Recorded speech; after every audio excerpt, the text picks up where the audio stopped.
Olá pessoal, tudo bem com vocês? Sejam todos muito bem-vindos ao Clube dos Dividendos, canal aqui no YouTube que eu, Bruno Mazzoni, sempre corneto aqui sobre ações que pagam dividendos, o mundo de dividendos, bolsa de valores, cenário macro. E hoje, pessoal, o vídeo vai destoar um pouquinho do conteúdo padrão do Clube dos Dividendos aqui no YouTube. Eu vou falar para vocês o meu pior cenário para a bolsa de valores em 2024. O que teria que acontecer para ser ali a catástrofe, é um cenário muito ruim para os ativos de risco em 2024. Foco Ibovespa, Bolsa de Valores 2024. Então, qual é o meu pior cenário? Então, acaba sendo um conteúdo mais curiosidade, futurológico, de opinião, né? Eu vou tentar trazer para vocês as seguintes pautas. Dólar mundo versus commodities mundo, ou seja, os dois principais índices aí, tanto do dólar, DXY, como o CRB para as commodities. Vamos falar aqui sobre específico Brasil, idiosincrático Brasil, taxa de juros, IPCA acumulado de 12 meses, juro real, juros neutro. Opinião também sobre política econômica, sempre conectado com o pragmatismo aqui do que pode vir a acontecer. E aí eu vou traçar um cenário para vocês, sempre na ótica do investidor, a narrativa, né? E o cenário vai ser nesse vídeo aqui pessimista. Não deu certo, tá? Então a gente vai falar pró-dólar e anti-commodities. Esse vai ser o assunto do vídeo, que vai passar por alguns nuances curiosos para vocês. Espero ajudar cada um que assiste aqui o canal e principalmente esse conteúdo a construir o seu próprio cenário. O que eu tento fazer, por exemplo, lá no Macro Trader, para quem está no nosso treinamento. E no final do vídeo, vou comentar aqui sobre como é que está o Ibovespa Year to Date, de janeiro 3 até esse momento que falo com vocês, dia 6 de fevereiro. Merchan deste vídeo em específico vai ser a agenda de dividendos. Então, para deixar doce o vídeo, no final ali eu falo sobre a agenda de dividendos, mas já convido a todos a olharem na descrição, vai estar disponível a agenda de pagamentos de fevereiro. Então, quem quiser ali saber todas as companhias que pagaram dividendos em fevereiro, trazer ali um pool de companhias interessantes para você fazer seu dividendo preditivo no futuro, para o próximo fevereiro 2025. Por que não? Pessoal, disclaimer na tela, eu sou o Bruno Mazzoni, considere se inscrever aqui no canal se você gosta de ações que pagam dividendos, dividendos mensais, dividendos todo ano, aquela coisa bonita, bolsa de valores, cenário macroeconômico, mas também de certas vezes curiosidades sobre renda variável ou cenário macroeconômico, que eu gosto bastante, cada vez mais tento estudar sobre e a respeito. Aqui no canal nós também temos conteúdos que vão além, tá, de cenário macroeconômico, dividendos, e acabam sendo às vezes empresas que não pagam dividendos, small caps, como a Magalu, que eu sempre publico de domingo, por exemplo. Já falei de outras empresas aqui que não estão no radar por hora de dividendos. Então considere se inscrever, ative as notificações se você gosta desse mundo, né, de investimento / economia, finanças, e deixe uma sugestão, Brunão, analisa o pepino tal, o mico tal ou o assunto tal, que se eu tiver condições, né, intelectuais aqui para tentar arriscar alguma coisinha, com certeza eu vou pôr aqui na minha lista de sugestões e vai sair o vídeo. Beleza, pessoal? Então faço esse convite para vocês aqui no Clube dos Dividendos no YouTube a interagirem. Bom, primeira pauta do vídeo, pessoal, eu vou falar sobre o cenário ruim. Então, o pior cenário para a Bolsa de Valores em 2024, pessoal, qual é? E eu vou tentar construir uma primeira narrativa. E essa narrativa, na ótica do investidor, sendo o pior cenário, então, é de que o dólar, e esse gráfico que vocês estão vendo aqui, parte superior, a força do dólar no mundo, vamos entender assim, o DXY, e no gráfico inferior, verdão aí, palmeirense, derrotada pelos São Paulinos, parabéns a todos os São Paulinos aqui do canal e São Paulinas, é o gráfico da força das commodities, tá? Então, o que eu quero traçar como primeiro ponto de start aqui? O contexto, 2000 a 2024. Falo com vocês dia 6 de fevereiro de 2024. Qual que é a primeira narrativa que eu vou montar aqui? A correlação negativa entre esses dois ativos. Correlação pode ser narrativa ou pode ser fato, tá? À esquerda do gráfico é fato. E qual que é o fato, pessoal? Que de 2000 a 2019, tá, nós tivemos majoritariamente, tá, esses ativos tendo correlação negativa. O que isso quer dizer? Se um sobe, outro cai. Tá? Então, se o dólar perde força, tá, como perdeu no início dos anos 2000, e a narrativa aqui a gente poderia colocar a força da globalização, força do crescimento chinês, tá, e muito consumo de commodities, principalmente para a indústria imobiliária chinesa. Tá? Então, o dólar despenca e as commodities voam. Bonança para boa parte dos emergentes, o Brasil surfou bem, tá, esse período. Depois nós tivemos o primeiro problema, tá, uma consequência natural ou não, dentro do sistema que nós vivemos, tá? De troca, de câmbio, de escambo, tá? Recessões. Então, 2008 é a primeira recessão, bolinha vermelha aqui. Em um primeiro momento, a recessão traz uma queda forte das commodities, queda do consumo, atividade econômica negativa, e em um primeiro momento traz uma alta expressiva do dólar, parte de cima aqui. Legal? Esse é o produto de uma recessão, ou pelo menos da recessão mais recente, pós as .com, nós tivemos a 2008, e aí a pandemia, né? Recessão sanitária e econômica, certo? Bom, qual que é o movimento pós-recessão? Pessoal, um pouco dúbio, de dificuldade, recuperação das commodities, tá? Recuperação aqui das commodities, tá? E uma certa estabilidade para o dólar, porque a incerteza é muito grande. Houve ali, não é narrativa, é fato, as políticas econômicas foram bem acomodatícias, tanto na parte monetária como na parte fiscal. Então nós tivemos ali commodities sendo valorizadas até pelo incentivo fiscal e monetário. E o dólar, de certa maneira, até pelo cenário não ser muito favorável pós uma recessão, o dólar estabilizou. Tá? Então, pós primeira recessão, nós tivemos uma estabilidade do dólar, tá? E uma recuperação das commodities, certo? Isso 2008. Bacana. Esses retângulos que vocês estão vendo, de 2000 a 2024, eu sinalizei para vocês que esses retângulos foram os momentos específicos, onde nós tivemos ali 1 a 2 anos, tá? De 12 a 24 meses, onde dólar e commodities ficaram meio parelhos. Tá? Onde um foi, o outro foi atrás. Então, esses são os retângulos, tá? Que também é parte importante da narrativa que eu estou montando com vocês aqui de cenário catastrófico, se assim vocês estiverem para esse lado da coisa, tá? Então aconteceu aqui 2012 a 2014, os dois ladinhos, de ladinho, né? Caranguejo. Depois 2016 a 2018, bacana, 2016 a 2018, dólar um pouquinho mais nervoso aqui, e aqui eu posso até dar uma cornetada. O nervoso do dólar, pessoal, foi ali o início ou a intensificação do trade war, Donald Trump, ali que deixou o dólar mais nervoso. Em relação às commodities, não, elas meio que andaram ali conforme a carruagem da China, então as coisas foram menos voláteis na commodities, e aqui Trump deixou um negócio mais protecionista para o lado do dólar, né, para indústrias específicas. Lembram do cancelamento aí das exportações, das importações do aço brasileiro, mais todas as taxas em cima de produtos chineses, enfim, foi ali para o dólar um momento protecionista de valorização, mesmo sem ter ali grandes riscos que elevassem ou que os fundamentos da política monetária norte-americana elevassem muito o dólar. Importante dizer também que um adendo a esse gráfico poderia ser as Fed Funds, ou seja, os juros americanos. E nesse momento, em um rápido momento do Trump ali, houve uma subidinha de juros, mas que não foi sustentada, e já houve corte com o primeiro indício que a atividade econômica estava balançando.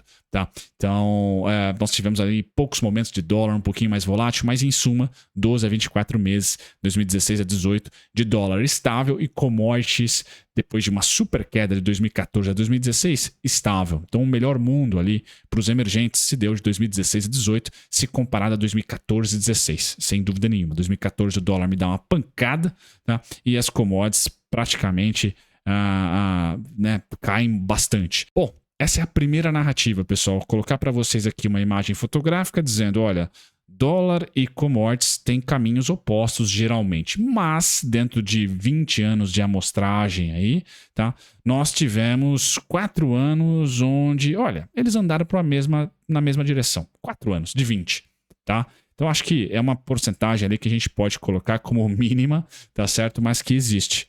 Legal, pessoal. Olhem só à direita do gráfico agora, o presente momento, 2024. O que nós estamos vivenciando? Não vou falar da crise ainda. O que nós estamos vivenciando? Dólar e commodities laterais. Dólar e commodities laterais. Bom, o pior cenário já, antes de falar das setas grandes para cima, o pior cenário, pessoal, é a história se repetir de acordo com a última década. Qual história foi essa? Sempre que dólar e commodities lateralizaram, commodities e dólar lateralizaram, qual foi o desfecho? Queda das commodities, alta do dólar. Beleza? Óbvio não. Vamos contextualizar um ponto muito importante. Aqui, vermelhinho. O que aconteceu no vermelhinho, pessoal? Crise sanitária. E aí, temos uma primeira diferença que vai contrastar com o pior cenário para investir na Bolsa de Valores em 2024, ou o pior cenário da Bolsa de Valores brasileira em 2024. Que é o seguinte, 2024, o dólar, pessoal, teve uma leve alta com a pandemia, mas depois desabou. Por quê? Corte de juros, expansão, cheque na casa dos americanos. Vamos lá.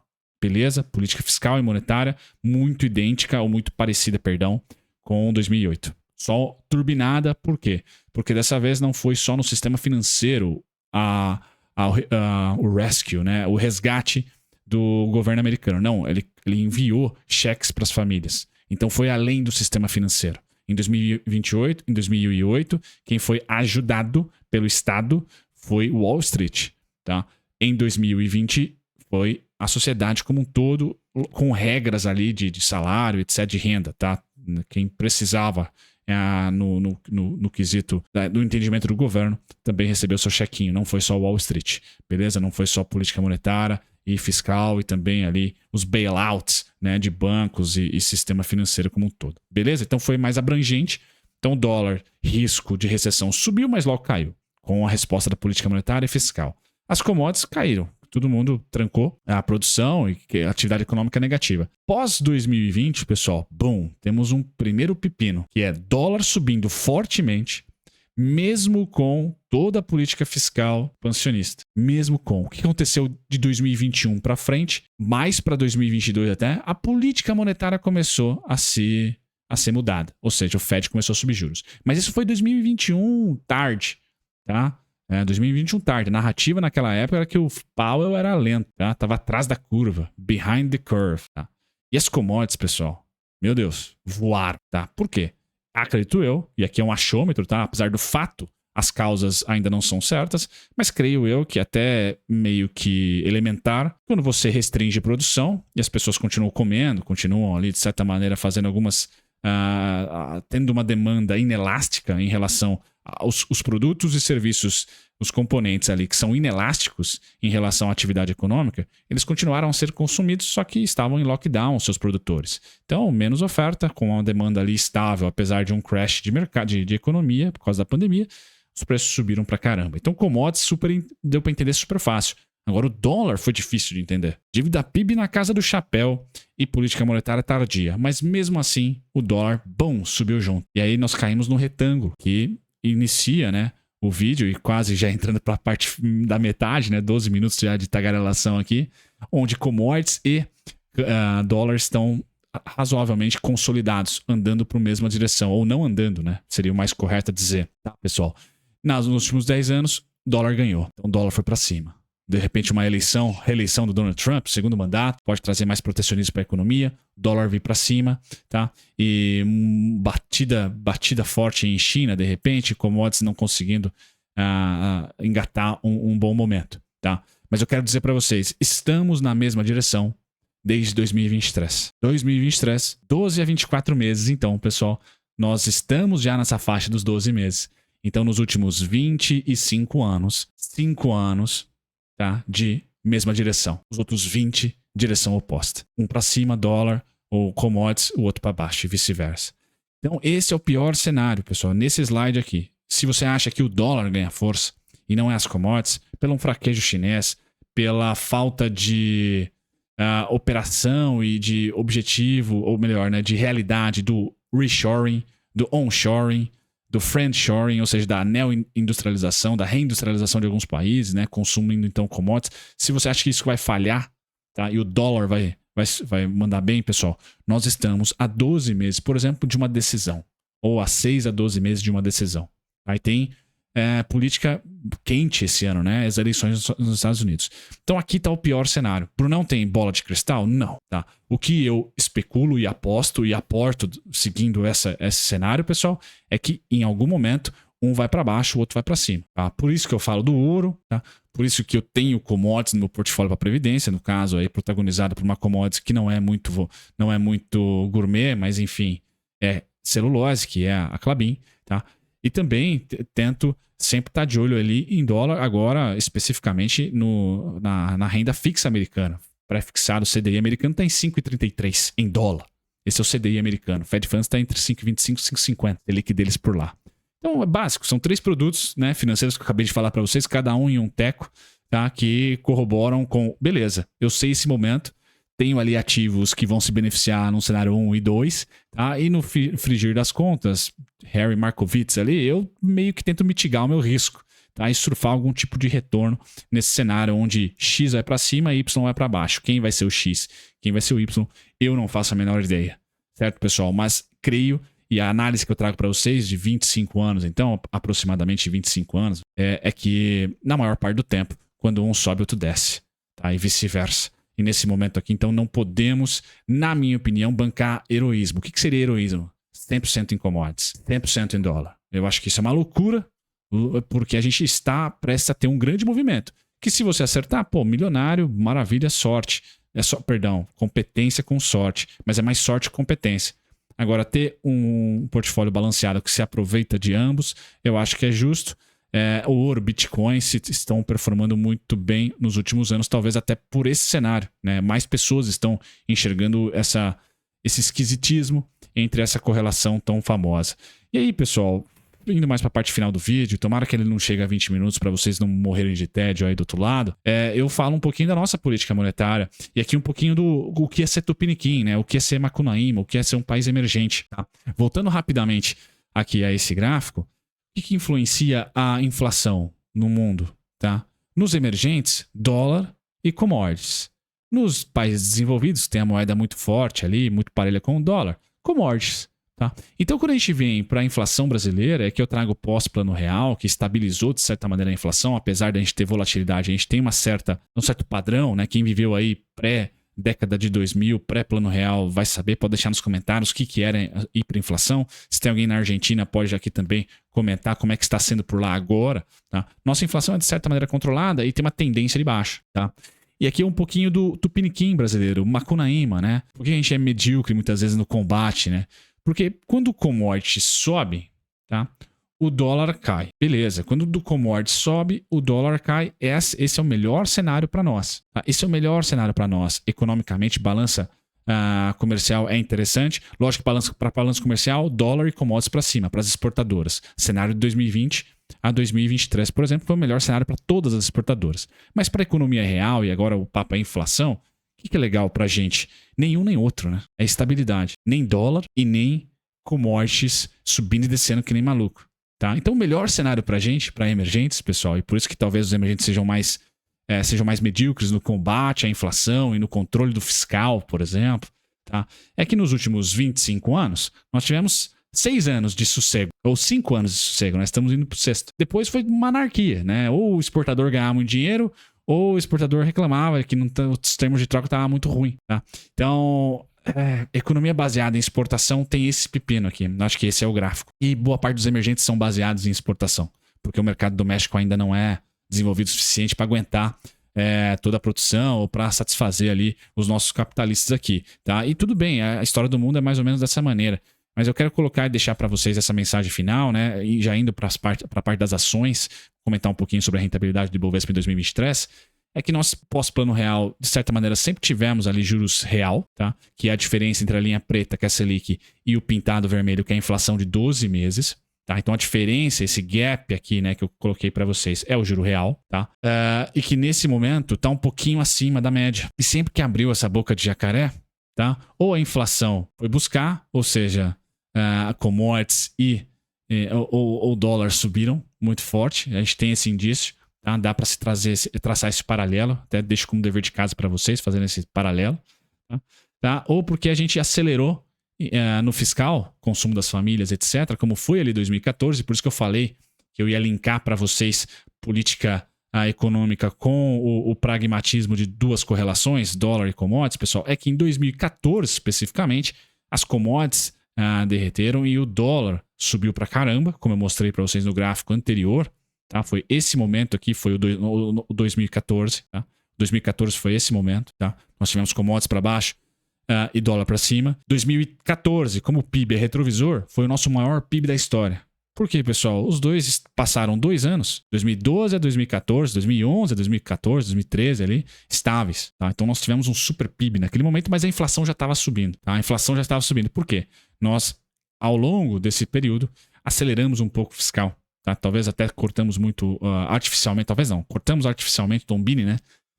Esse corte aqui ó, de 2012 a 2014 de juros, pessoal, o mercado considera como artificial. Né? Não estava nas expectativas, por quê? Nós cortamos os juros, como vocês estão vendo aqui, a Selic, Tombini nessa época, enquanto a inflação não estava querendo parar não. Estava uma trajetória de alta. Então esse momento aqui, ó, de quase beijar entre Selic e inflação acumulada, ou seja, de zero juro real, em tese de super estímulo para empreendedorismo, né? porque não tem renda fixa, morreu ali, né? Tem muito pouquinho gordura. Esse momento gerou todo um calafrio ali. Mas eu trago para vocês aqui não as opiniões domésticas, o que foi feito, então pragmatismo aqui, e o que estava acontecendo nos principais indicadores que influenciam bastante na nossa força ou não econômica. Certo, pessoal? E aí a história volta depois, nós tivemos a recessão nossa em 2015, a inflação desaba com recessão, tá? E desaba também junto à política monetária, tá? E agora nós estamos vivendo, na minha opinião, então, para concluir essa parte de doméstico,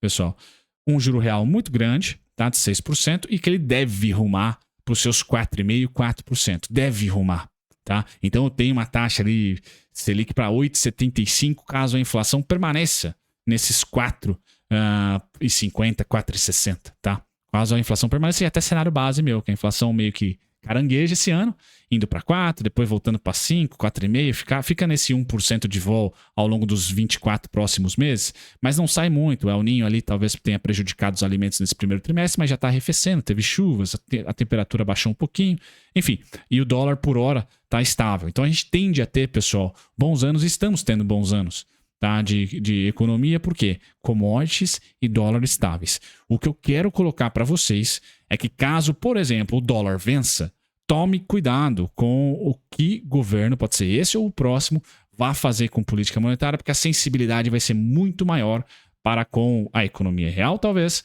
mas principalmente com os ativos de risco, tá? Principalmente com os ativos de risco. Bovespa cai, etc. Então, acho que esse é um fechamento de vídeo que o grande objetivo, pessoal, não é falar assim, poxa, a gente vai para a parte do mapa de calor, né, das ações, mas o meu grande insight não é dar o peixe, né? É só mais ou menos colocar vocês no pesqueiro, tá? E mostrar o que é a água, qual é a vara, talvez você pode escolher, porque nenhuma vara específica eu estou dando para vocês, e talvez uma linha, um molinete no máximo, tá? Porque aí cada um vai fazer a sua varinha e vai escolher a sua isca. Tá? Então acho que o intuito do vídeo é esse aqui, um pouquinho mais básico do que os vídeos mais caprichados do pessoal aqui do YouTube, que realmente já dão vara e peixe e tudo, né? Aqui é um pouco mais simplório, até porque eu não sei, tem muita coisa aqui que é um incerto para mim, né?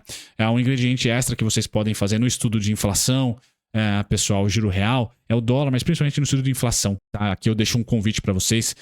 Caso vocês tenham dúvida, no Macro Trader, que é o nosso treinamento, eu tento indagar e dar ferramentas para vocês estudarem, mas mande e-mail para mim, clube.dividendos@gmail.com. Você não precisa ser patrocinador aqui do canal via Macro Trader para tentar fazer os seus cenários, aí, os seus estudos técnicos. Finalizando o vídeo, pessoal, o que nós temos esse ano aqui? Uma bolsa por hora mais no vermelho do que no verde, tá? E o grande detrator de preço é a Vale. Tá? Então, é talvez um grande sinal de que, por hora, o dólar está vencendo escondido, tá? Porque a Vale é a empresa mais conectada com a China. Então, só queria dizer isso aqui para vocês. Querem saber um termômetro de narrativa e de fluxo financeiro? Se essa cidadã começar a subir, pessoal, a tese de China provavelmente engorda. Isso é meio óbvio para quem já está no mercado. Mas para quem é mais novato aqui no canal e na bolsa, pessoal, faz sentido, tá? Faz sentido olhar. E aí você chegou nesse final de vídeo e fala, putz, Brunão, eu não quero apostar nenhum e nem outro. Eu falei ao longo do vídeo de ouro, tá? Falei de ter uma commodity ali que de repente é um pouco mais gourmetizada e que é nortista nos preços, né? Que é o papelão do lado, especificamente, Irani e a Klabin que exporta, né? Então seria mais Klabin, tá? Então falei desses ativos e da renda fixa pré-fixada norte-americana. Talvez você possa pensar aqui em títulos privados, de crédito privado no Brasil, olhando IPCA+, né, na expectativa que o IPCA volte até aquele cenário de 2014, por exemplo, de subir. Tá? Então, eu falei aqui alguns ativos. Mas olhando para a renda variável, bolsa de valores, você quer ficar meio neutrão? Né? Se fosse na corrida política, 0,3%, você vem para cá, certo? Utilidade pública. Então, vejam as quedas daqui, podem ser oportunidades. Eu tenho Engie, por exemplo. Estou de olho em CPFL. Estou de olho em Cosan, mas Cosan não seria necessariamente serviços públicos aqui, ela acaba entrando pela distribuição, é uma holding, né, que tem algumas empresas ali que, de certa maneira, possuem serviços essenciais para a gente, mas eu olharia para o setor de saneamento e elétrico, tá, com muito capricho. Então, olhar quem está se ferrando aqui como oportunidade. E se eu tivesse que dar um asterisco a mais, as transmissoras são as mais seguras, e olhar com cuidado para as geradoras, tá, porque geração está tendo muito investimento, tá? aqui no país, então a gente pode ter um excesso de oferta, a recessão a gente não vai ter tanto consumo, boa parte das geradoras, inclusive a minha Engie, está no mercado livre, então é um pouco mais volátil ali, eu creio eu, em um momento de recessão. Então, acho que transmissão seria mais tranquila aqui. E o setor financeiro, olhar para esses caras aqui, tá? Olhar para quem está sofrendo, tá? Seguradoras e bancos são os principais aqui, além da nave-mãe, que é a B3. Então, são os dois grandes setores que eu olharia com muito carinho. Se quiser adicionar, e caso venha a ter quedas também, eu olharia ali a Telecom. Né? Nós temos grandes protagonistas, é uma indústria consolidada aqui no Brasil. Telecom, até pode haver muita M&A nos próximos anos com as empresas de fibra, as grandes telecoms comprando as fibras pequenininhas ali, então tem esse trade também. São 3 setores, pessoal, 4 setores no máximo para os isentões, mas, de novo, isentão aqui não é no pejorativo, não. Tá? Isentão, na minha opinião, é na sua carteira previdenciária, é o que vai fazer você dormir tranquilo e ganhar dinheiro mesmo assim, num cenário tanto de dólar alto ou de commodities para cima, tá? Ou de commodities para baixo e vice-versa. Certo, pessoal? Poxa, vídeo de 26 minutos. Eu sempre peço perdão quando ele se alonga bastante, mas estava engasgado fazer esse vídeo para vocês. Vejam a agenda de dividendos, deem uma força lá para o pessoal da Levante que tem essa agenda gratuita para vocês e mantém mensalmente. Então você assina uma vez, não precisa celular, só nome e e-mail. E você já vai receber essa agenda todos os meses. Levante que é parceiraça aqui para esses conteúdos gourmetizados, às vezes até análise e preço justo de ação também via análise fundamentalista, certo? Mas esse vídeo estava engasgado, então, para compartilhar e deixar como, vamos dizer assim, sempre que alguém perguntar de cenário para 2024, risco, qual que é o pior cenário para a Bolsa de Valores em 2024 aqui no Brasil, bom, eu entrego esse vídeo. Beleza? Um grande abraço, tchau, tchau.